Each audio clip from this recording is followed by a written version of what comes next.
Hey guys, welcome to the Dream Chasers Ground Zero podcast. Our goal with this show is to equip you with knowledge, skills, and even connections you need to get your dreams off the ground. Today's guest by night runs and operates a podcast called Contenders Wanted, and by day is an account executive for a FinTech company changing the financial planning world called Elements. On his podcast, Contenders Wanted, you work to solve your money problems without sacrificing what's most important in life. Is there one path or multiple to reaching your financial freedom goals that doesn't sacrifice what's most important to you? And why do some succeed and others fail using the same exact tactics? On the show, he dives into the inflection points of the guest journeys, focusing on how they chose their path and why they were successful, highlighting the necessary habits, mindsets, and choices they made that enabled them to be successful so we can discover and clear our own roadblocks and get in the fast lane to financial freedom. Tune in for some valuable conversations about recognizing voices in your head that aren't your own, getting comfortable challenging the status quo, and sometimes the wrong path teaches the best lessons. And make sure to stick around for our guest's advice to their ground zero self. As always, if there's anything throughout the interview that resonates with you, please leave it in the comments below.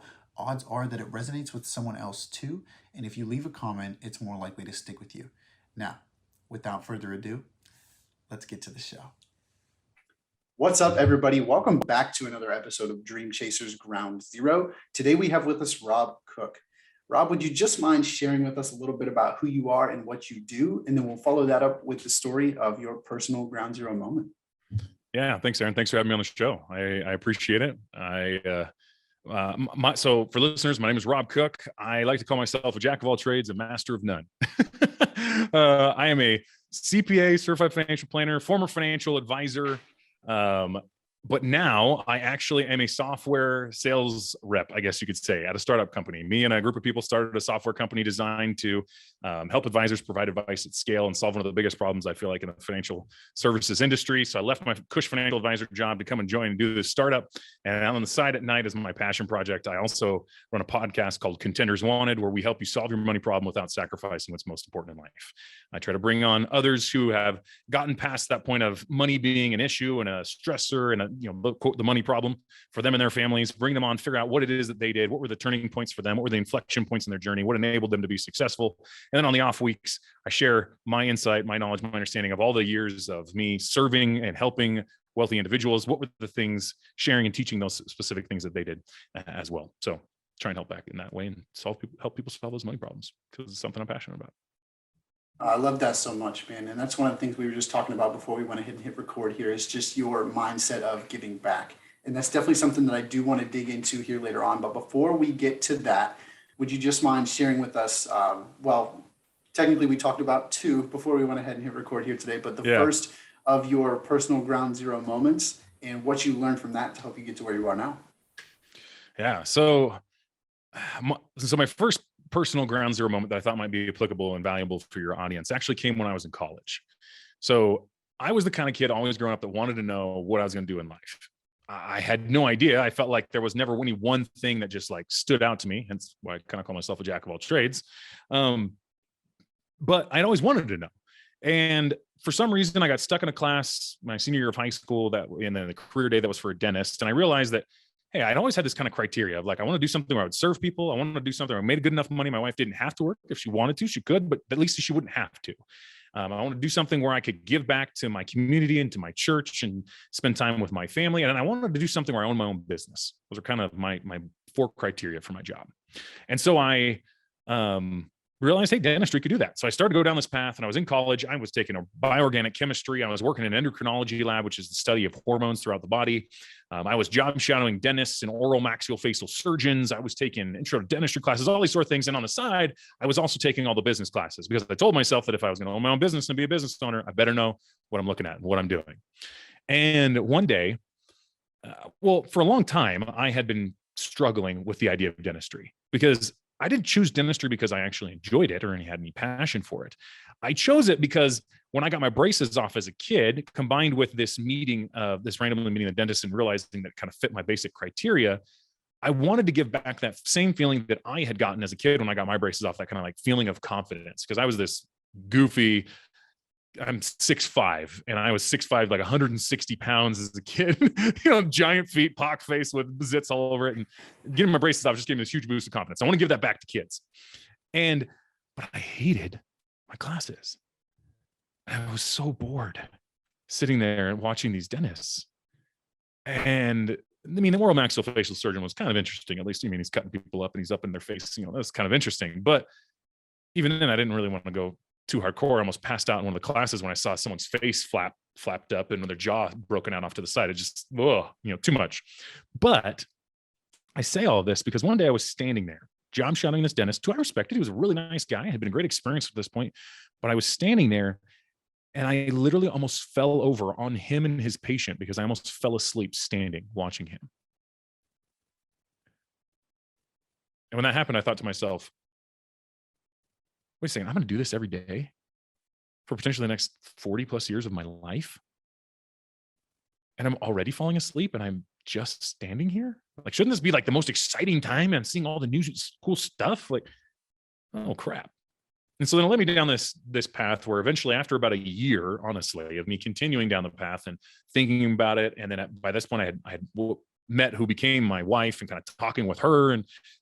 And honestly, for me, I'm a man of faith. So a lot of prayer and reflection and bringing it to the Lord. I said, okay, I'm going to leave this behind. I guess I'm going to go all in on business. And now I got to find a route that'll work for this 4 criteria. Again, I'm back to ground zero. And oh, by the way, I'm about to go into my senior year.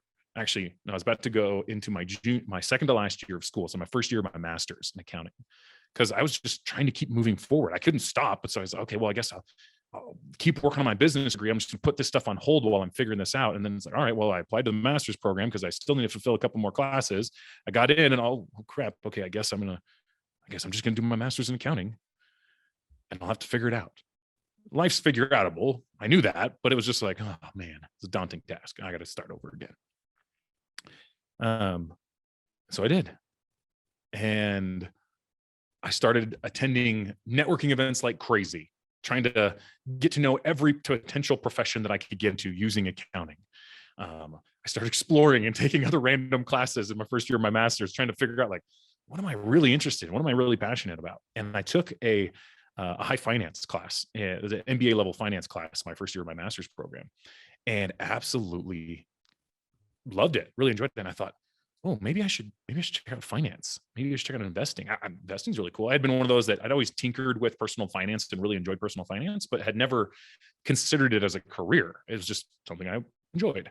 Like, I was the kind of kid that in college, I had $10,000 in the bank while paying for school by myself and working full time, doing all this sort of stuff. That was just me, because I was kind of lived on a budget and I knew where every penny went, and it just was exciting and interesting to me. And I was making money on the side in different ways. And so I took that class, really enjoyed it, decided to take a personal finance class specifically and kind of learn more about financial services, and loved that even more. And then I took an asset management class after that and loved that. And I thought, okay. And then actually I met a guy by the name of Michael Phelps, who happens to be a financial advisor based out of Southern California. Not Michael Phelps, the swimmer, but Michael Phelps, the financial advisor. And he had been an accountant as well, had a similar background to me. And I just asked him, said, hey, how did you get into this? What is life like for you? And I realized, hey, it fit my 4 criteria. And I said, perfect, boom, I'm going to jump into that. But by this point, I was just, moving forward all along. It's a process to take these different classes. I had accepted a job offer with a large accounting firm, and I was moving forward in that direction. And so once again, it's a pivot. I thought, okay, best that I had at the time when I realized I was getting rid of dentistry is I better jump into accounting. I know that it's flexible with accounting. Okay, so I jumped in and I got an internship in a large accounting firm, got a full-time job offer afterwards, accepted it. And then I figured out I was going to want to do wealth management. Okay, well, let's pivot number 2. How do I get then out of wealth management, accounting into wealth management? And that was a multi-year journey then to get into wealth management that we could talk about if you wanted to. And then additional shifts, additional ground zeros. Sounds like my life is just one never-ending shift, but I promise I think there's a higher purpose and a rhyme and a reason to it. No, 100%. I do just want to jump in here before we get too far into the next story that we potentially talked about. What I like to tell everybody is that ground zero is a constant phenomena. It's something that if you really look closely enough, you can find something that you consider quote unquote ground zero in everyday life. It could Amen. be that, your phone dies.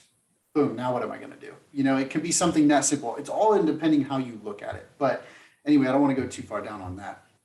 Where I think I want to start is just kind of touching on your show a little bit that you touched on just before we went into that story, your show Contenders Mm-hmm. Wanted. I do just kind of want to ask you to share a little bit more about the inspiration of that and what it means to be a contender. Oh, okay. Well, for me, I have a little bit of a contrarian bone in my body. Whenever anyone tells me that I have to do X, Y, and Z, I look at them and go, why? Why do I have to do it that way? Right. Um, and my journey in the world of finance and investing and wealth management has a whole story of itself. But I looked at success and I looked at wealth creation. And I looked at all the ways in which I was hearing people telling us, how do you get ahead financially? And I kind of disagreed with the way that I felt like a lot of the world was presenting success, in my opinion. And there might be others who disagree with me, but I feel like there are a lot of really loud voices out there that are saying, you got to be willing to work the 80-hour weeks, just suffer for about 15 years, and then you might get there. You got to be willing to slave away. And it's all about, sacrifice now. And that's okay. Sacrifices will be made, and you do need to work hard. There's no doubt in my mind about that. Not at all.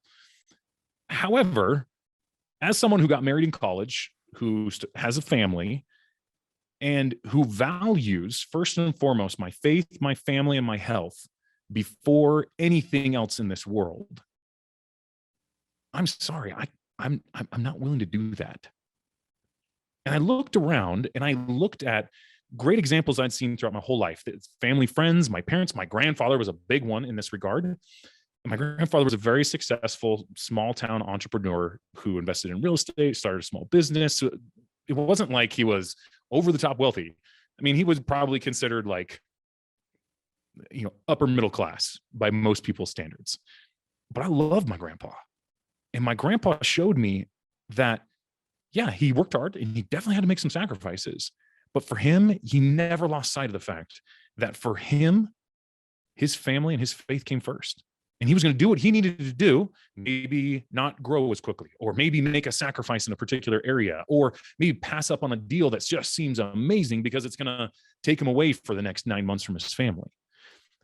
He purposely made decisions such that he put those things that were most important in his life first, and yet he still very quickly reached a level of financial freedom and financial success that most people would dream of. And I looked around, I said, if grandpa can do it, and I see all these other examples, then someone needs to share that story, period. Because I feel like there are too many of us who feel like that's the only answer, and who feel like we work so hard and we have great desires and we're willing to put in the work and we're willing to fight hard, like a contender in the boxing match. We're willing to take the hits and we're willing to fight back, but I'm not willing to do it the way that everyone else is telling me that it has to be done. And even if my path is a little different and maybe it takes a little bit longer, at the end, I'll love my endpoint better than I think that other person will.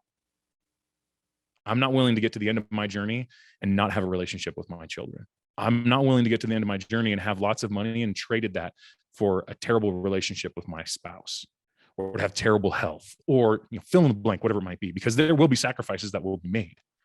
But I think you can have both. And I have 40 episodes of 40 different guests showing at this point that you can do both, and just probably another 30 more that are going to come out in season 3 here that I'm really excited to share. So yeah, that's kind of the inspiration and why I created the show the way that I did. Absolutely. And I think that's just so powerful. I mean, just the reason that I started with that is because I think that there's a lot of us either going through what you called inflection points kind of at this time in our life, especially if they're anybody around my age right now, whether that be in your college education or whether it just be life things that are happening in your early 20s. Like there's just so much stuff that is going on in our lives right now that it's hard to kind of make sense of much of anything. And especially when, a lot of us come out of high school and we're kind of expected to already know what we want to do with our lives. Mhm. where, you had said that, your initial thing was dentistry. I think we all pretty much have an initial thing. And the percentage of people that truly go through with that thing they wanted to do from the beginning is a much, much smaller percentage than the number of people Agreed. that comes in and changes their minds. Yep. And I think that there's an expectation that everybody's going to come in and change their minds, but there's also like this stigma that you shouldn't do that. And that's where I think a lot of us kind of You're feel this unfocused. You're kind of undisciplined. Come on, Aaron. Why are you changing? yeah, and that's where I think that a lot of us feel this like outsider contender mentality where we're really kind of battling the powers that be, if you will, Hmm. that these thoughts that other people kind of impose when really it's natural. But Hmm. it's the fact that nobody really knows that we're fighting against. And that's where, like I said, I really wanted to start. Also, I do want to kind of throw this out there real quick. Has anybody ever told you you'd have a really good Batman voice? No, no one's. Well, kind of. Just for your listeners, as a little side thing aside here, voice impersonations is like one of my family's things. So like, Batman, yeah, I'm Batman, type of thing. Yeah, they totally will do that. But there's like, boys are for Cusco's boys. If you're going to be Kronk from Emperor's New Groove here, like this is just one of our things. Anyway, sorry. Yes, people have told me I have, a Batman voice or a radio voice or whatever it might be. Yeah. But I mean, you definitely do have the Random radio things. voice as well. But I did just want to throw that out there because I thought of it when you were kind of going through those thoughts and those other voices in your head that people are hearing that like Yep. you should be doing this, you should be doing this, and that's where I was trying to say that a lot of us may unknowingly have this contender mentality right now because we're Yep. really battling so many different things that are almost subconscious to this point because we've heard the noise our whole lives and now all of a sudden it's toned out so it becomes white noise but all those voices are still there Yep. and it's at the point that we've heard them so often that now we think those voices are our voice in our head when really Yep. it's just been like society ingraining us from such a young age that we should only be able to do one of five things when we graduate high school or college. Yep. And the worst part is none of us know any better, and that's where Yep. like this whole thing just got me thinking. Like I saw a recent interview with, I believe it was Robin Sharma, Okay. and he was talking about like this exact same thing that like such a young age we get trapped in what I like to call an echo chamber of expectation, and we're immediately boxed into whatever somebody else thinks we will or will not be able to accomplish in our lives. And Yep. which most of the time, especially like in high school, especially in smaller towns, like you get that from your quote unquote authority figures.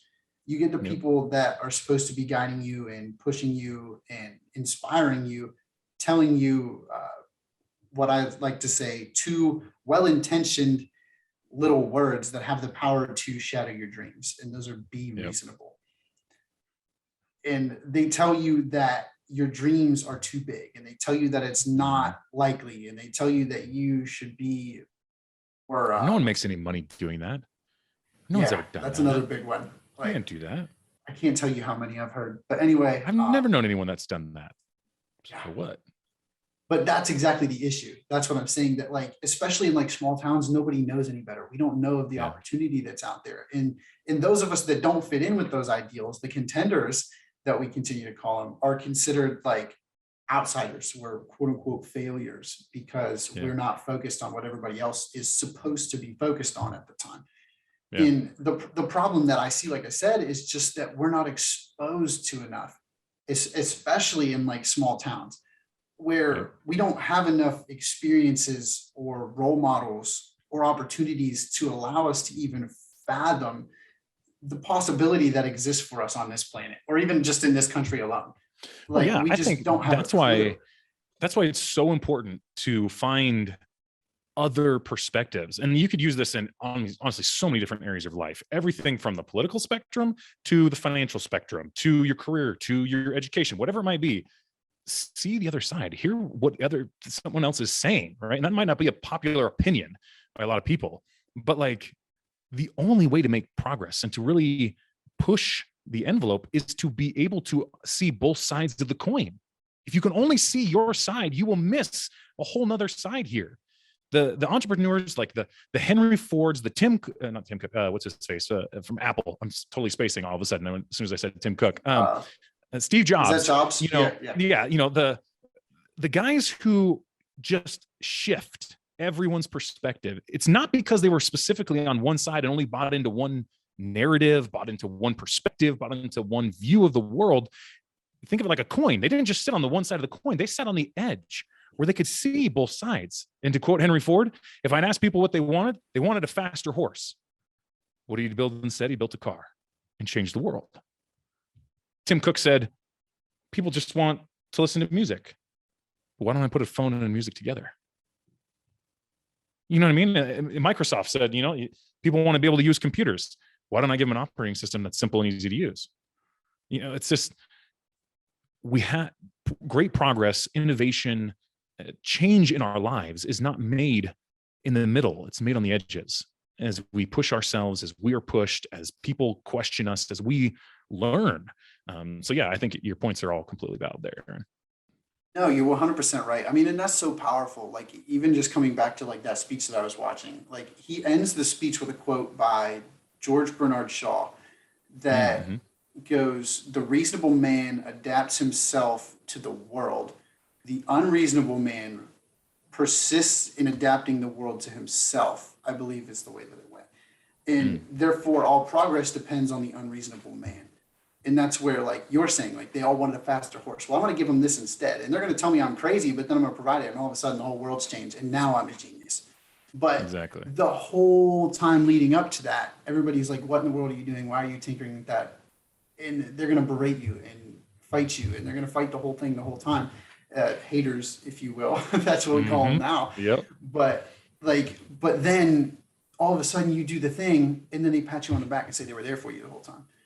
Like, or that they were rooting for you the whole time. But that's a whole nother thing. I'm not going to go into that. Yeah. Anyway, the direction I was going with this is how can we as students, as young entrepreneurs, as contenders, how can we begin to kind of break these societal molds and feel confident kind of stepping out into the light and being different or being a contender?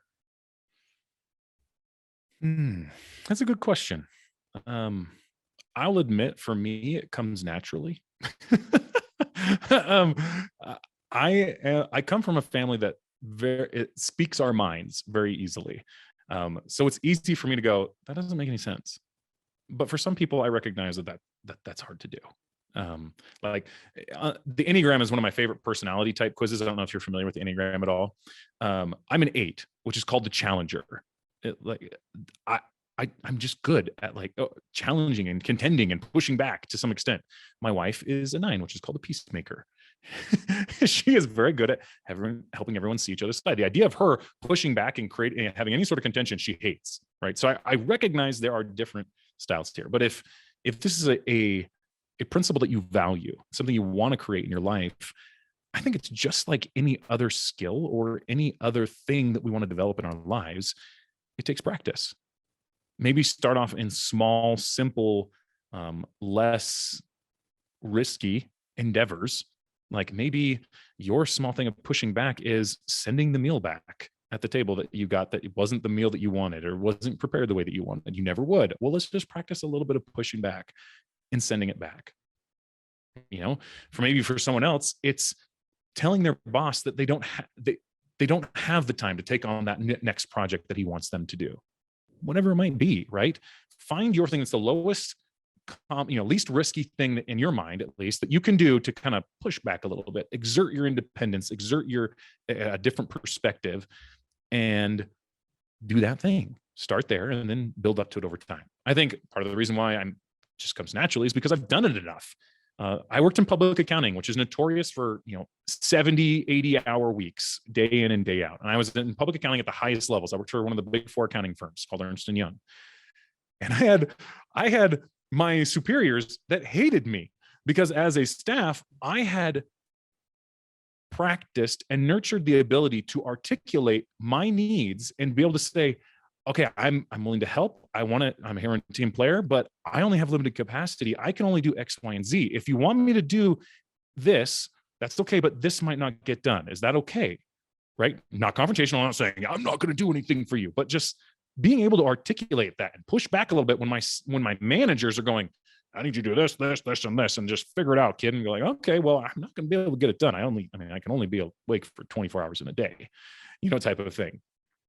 And inevitably that work would get pushed off to other people, and they would kind of hate me because I had learned how to just establish good boundaries, articulate my feelings. So this all circles back to just the idea of just practice it.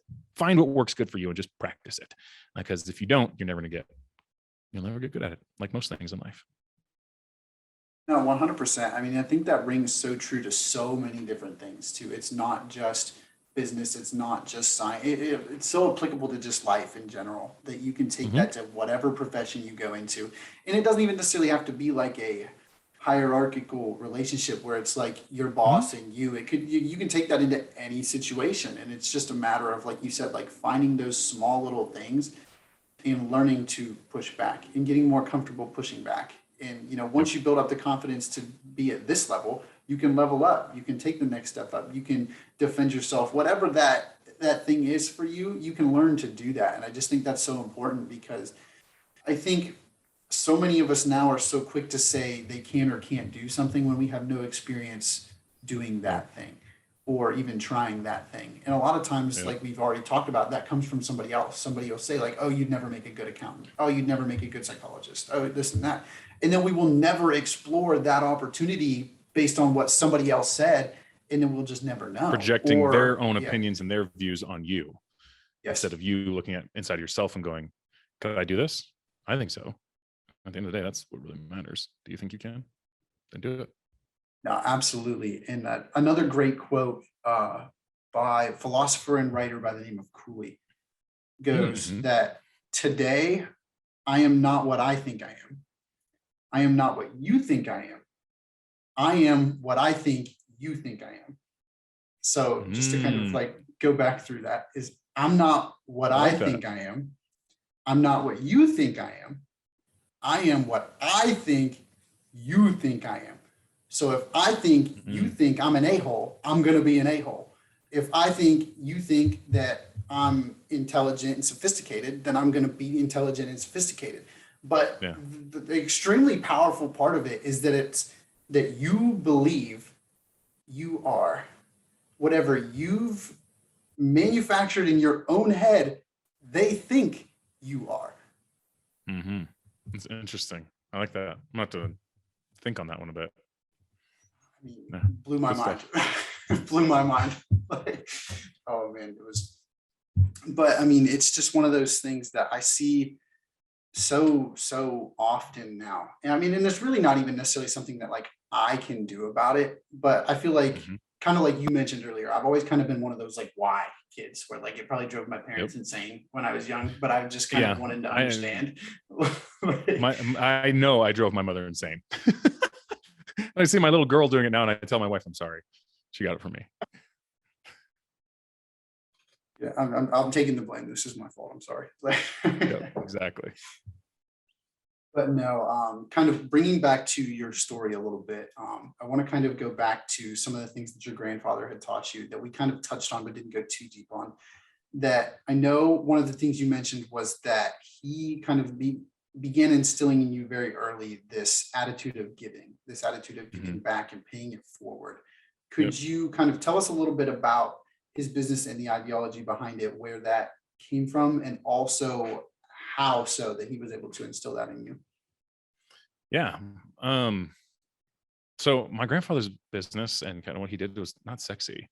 He owned a paper printing company, like not quite the Office, not Dunder Mifflin, but it was a printing company. It was very modest, right? But he always approached business and life from the perspective of, I do what's right, no matter what. Even if it means I got to cut a check, even if it means that I got to own something that I didn't even have, however it's being perceived about me, right? Type of thing. And make it right. I'm going to do what's right. And I'll admit, I don't remember a day ever going to the office with my grandfather, ever. In fact, most of the time that I spent with my grandfather was after he had already had some version of a quasi-retirement, because he retired in like his early 50s, basically, because he had had such success.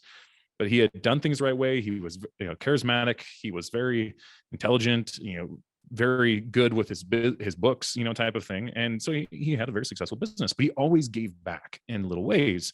And as a kid, working on his property and seeing him interact with people in the community is where I learned those lessons of giving, of selflessness, of the family's important, all that sort of stuff. So like as a kid, every summer, my grandfather owned 10 acres. We had my grandma and grandpa's house on. And so he'd hire us grandkids throughout the summer to come and weed the property with him. We'd sit there and we'd pull out the weed eaters or the lawnmowers, whatever, for a couple of hours. We'd work, and then we'd go and sit on the porch for a couple of hours and talk and, drink lemonade, and then go out and work for a couple more hours. And he'd pay us for 8 hours of work, but we really only worked for like 4 hours, right? But those 2-hour talks sitting there on the porch, whether it was at Carl's Jr. eating a burger or just sitting on the porch drinking some lemonade, where he would talk to us as if we were adults already and explain things and teach us about things. Like I remember my grandfather giving me my first lessons in money and in finance and investing. And at the time I had no idea that that's what he was doing. Like I remember one time he was talking to me about gold, of all things. He's talking about gold, and he shared, hey, I bought this at this price and it's now here at this price, and a little twinkle in his eye. And I'm like, wait, you did what? You bought what? How did you do that? Type of thing. He's just sharing things with me. And I thought it was like the coolest thing in the world. But unbeknownst to me, he was beginning to give me my initial lessons on, hey, this is how we invest for the future. This is how we think of longer term and not shorter term. This is how we plan for the future and plan for those family and those things that are most important. Make sure that those are taken care of before we take these additional risks. This is what we do in our family.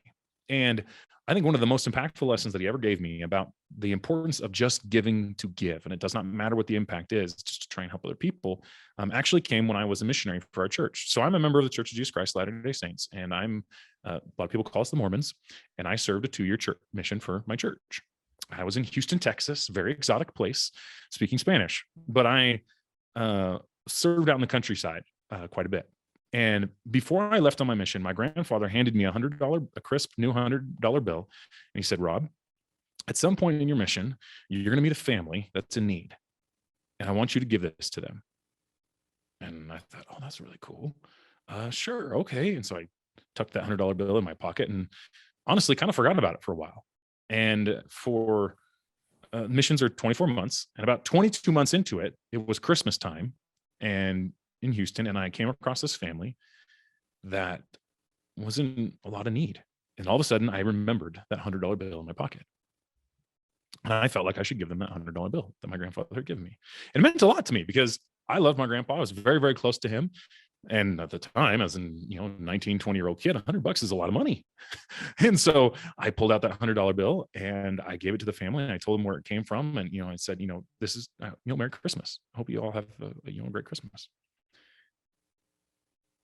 And then we never saw them again. We had been having lots of conversations. They had been asking, for help. And so then I gave them the money, and then they left. And I felt like, honestly, I wanted to like ring them by the neck. Like, who the frick do you think you are? That $100 bill was meant for a family that really needed it, right? Like, how dare you stiff my grandfather of his $100 bill? But then I had this realization a few days later as I was kind of stewing about it, that the point of giving is not to give to either make yourself look good or to get some sort of a benefit or to be the hero for somebody. Your job is just to give. And if someone else chooses to not use that gift appropriately, that's their choice. Your job is just to give. I learned that my grandpa had been teaching me that all along in lots of different ways. Your job is to give to your family, is to give to your community, is to give to your customers, is to serve them. And then let the chips fall where they fall. But if you do what's right, if you serve them, it will work out the way that it's supposed to. And it's not a perfect, analogy for life. There are a lot of other factors that play into it, but I think as a general guiding principle, that's a good thing. Serve first, serve second.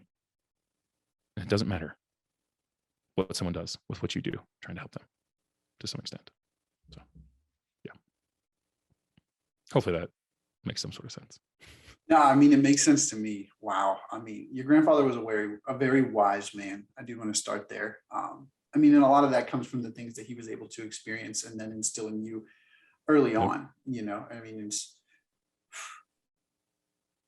I mean, it's crazy when you think about some of those things. Like, especially as you get older, you start to realize like the underlying meaning to some of those old conversations and things, whether that just be Oh with your yeah. parents or any family member or anything like that, Mm-hmm. that you were asking them questions at any point in time, and then you just realize like how life applicable some of those things can be later on down the road. Mm-hmm. And Yeah.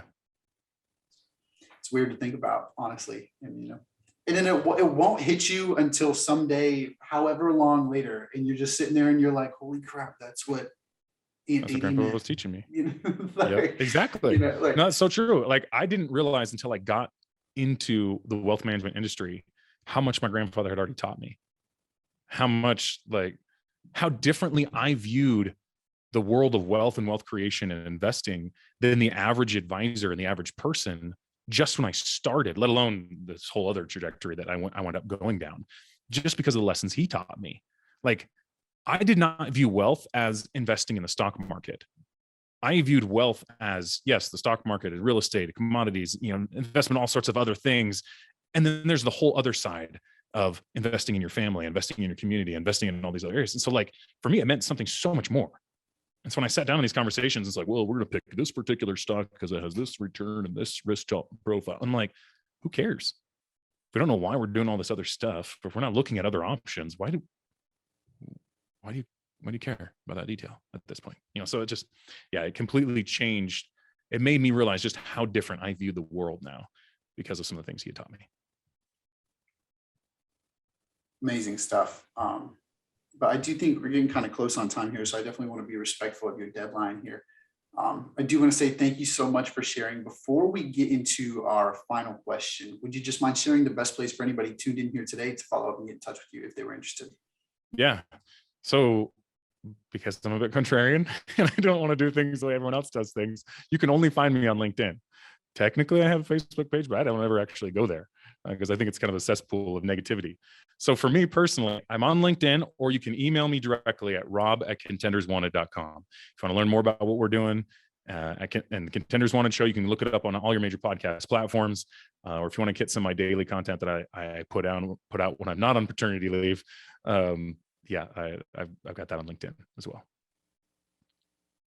Amazing. So thank you so much again for being here and being willing to share, your story, your experiences, everything in between so far. I know we didn't quite get to that second ground zero moment story that we talked about, but I think we definitely provided a ton of value just through the first. So maybe we'll pick that up sometime again here soon. For sure. But Anytime.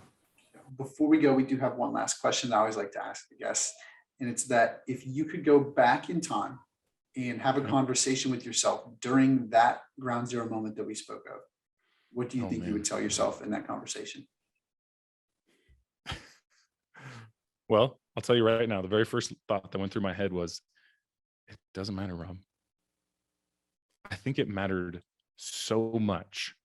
In my head, every decision that I made then would become unalterable later, that I would never be able to recover from, or that would send me on a path that I could never change courses from. I could never have guessed 10 years ago when I was in the middle of dentistry that 10 years from now, I would be at a startup software company doing sales to financial advisors and have this awesome passion project on the side where I teach people about personal finance and money and help them solve their money problems. I literally could never have guessed that. And I think if I went back then, I would say, don't worry about it so much. Do your very best. Learn as much as you can. Make the most of every moment. No doubt about that. But don't stress about it so much. Like, to borrow a phrase from Bob Marley, every little thing is going to be all right. Like, it's not the end of the world. If you happen to misstep and need a course correct, that's okay. And in fact, in my personal experience, sometimes the best lessons are learned when you go down the wrong path for a little while and realize, you know what? No, this isn't right for me. Because then I have so much more conviction and so much more belief when I go down the next path. or I have a unique skill set. Like, for example, right now in my current job, I am probably one of the few people in the country that could uniquely sell this software to other financial advisors because of my background. Not that other people couldn't, but I have a unique background that enables me to do it very well. And I'm very grateful then that I took all these side paths, like everything from, I can talk about literally the elements on the periodic table because of my science background to some extent, right? Like, not that I do that often talking about the software here, but like I could. And I have this unique background that really lays in and fits in well, perfectly here in some ways. And I'm very grateful for that. So if I had to go back and talk to my younger self, I would say, don't worry about it. Make the most of it. Learn the most you can. Work hard. Have fun. But take it one step at a time and don't stress it too much. I think that's so powerful, especially for somebody out there who's in a potentially ground zero moment right now. I know I can definitely relate to that feeling that I'm stuck between one or two choices, and whichever choice I make is going to alter my life forever. And there's no coming back. And this whole, I don't want to make the wrong decision, and all this stress and anxiety that comes from this, I'm stuck between these two things. And it really is just, it's another one of those things you kind of draw up in your head that it's way worse than it actually is. And there's always a way back. And, like, we all have this YOLO, life is too short mentality thing going on. So, we really do think that whatever it is we make, we're stuck with it, and that there's we're not going to have enough time to reflect or redirect or any of those things. And I mean, it's just not true, more or less. I mean, I think it's Gary Vee that I watch all the time that tells people, he's like, you can F up as many times as you want. He's like, you can find yourself in your 30s, you can find yourself in your 40s, you can find yourself in your 50s and still have plenty of time. Yeah. Like, I mean, and it's obviously, and sometimes you will not even realize that you've messed up until you're in the middle of it. Like, I remember from my podcast, for example, my podcast has been one crap show and failure and evolution ever since the beginning moment, right? I remember a week after I launched my podcast, a mutual friend of ours, Adam Carswell, invited me into this group on LinkedIn that we're actually both part of now for a bunch of big podcasts, a bunch of guys starting their podcasts, guys and gals starting their podcasts. And everyone was asking each other questions like, oh, how many episodes do you have recorded? What are you doing for your website? What are you doing for this and that and this and that? And I looked around, I didn't have anything in place. I had like 3 episodes I recorded. I bought a mic and got a hosting platform and just went for it. And I was like, oh, frick, there's so much more to this. I had no clue. And I was just losing the game right out of the gate, quote unquote, the game, right? But nothing is final. And since then, it's just continued to grow and improve. And I've gotten better. And the show has gotten much better. And, it's a process. And that's okay. Life is a process. 100%. I think that's a really great place to go ahead and close this one out today, Rob. Thank you so much again for being here and being willing to share, with us everything. So much value packed in here today, guys. Please go follow up with Rob. He's an absolute well of wisdom, and he's so willing to help anybody out. I think you were one of the very first people that ever reached out to me in the network on LinkedIn, and absolute cold connection. I think Adam posted some random video of me on LinkedIn that I was looking for help or something. I don't even know. But I remember you PM'd me and just said, hey, man, I don't even know what you're in, but if there's anything I can ever do, just let me know, and I'm happy to help out. And, and that's just something that's stuck with me. So thank you so much for obviously that, as well as everything in between leading us to here right now. So guys, seriously, please go follow up with Rob if there's, anything that you need help with, or you resonated with anything from today's episode. With that, always remember, this is Dream Chasers Ground Zero, and there's nowhere to go from here. But thanks again, guys. Thank you guys so much for tuning in today. If you found value in any part of today's message and haven't already, please like and subscribe. For more episodes just like this one, click the link that will appear at the bottom of the screen in just a few moments. I really want to be providing as much valuable as possible for you guys, so please respectfully leave any questions or suggestions in the comments below, or feel free to leave a comment or shoot me a DM on Instagram or LinkedIn. I look forward to hearing from you guys. Until next time, there's nowhere to go from here but up.